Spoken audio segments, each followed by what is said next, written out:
इराणचा हा Khamenei plan नेमका काय त्यावर एक नजर टाकूयात।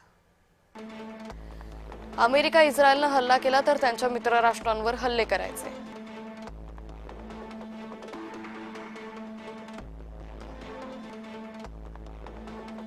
सौदी, कतार, कुवेत या देशांच्या तेल शुद्धीकरण केंद्रांना लक्ष्य करायचं।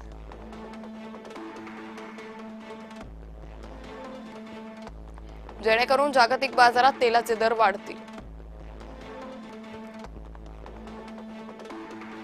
तसंच पंचतारांकित हॉटेल्सवर हल्ले करायचे, कारण पाश्चात्य देशांचे नागरिक तिथे राहतात।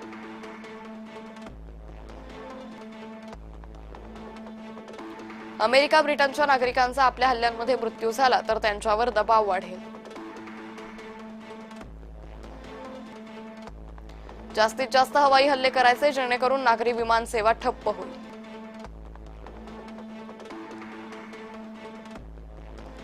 या सर्व घडामोडींमुळे जागतिक शेअर बाजार कोसळेल।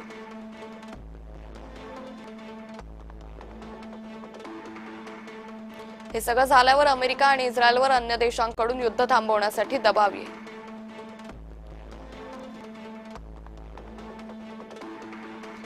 अमेरिकेची बिगर अरब मित्र राष्ट्र त्यांच्यावर टीका करू लागतील, त्यांचे संबंध बिघडतील।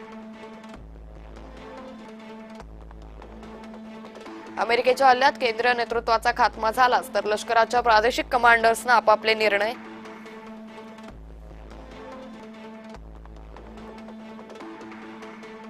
तेहरानमधून आदेश येण्याची वाट पाहू नये। काही चुका झाल्या तरी कमांडर्सवर यामुळे निर्णय प्रक्रियेचं विकेंद्रीकरण तेहरानमध्ये कितीही विध्वंस झाला तरी क्षेत्रीय लष्करी अधिकारी लढा देत राहतील।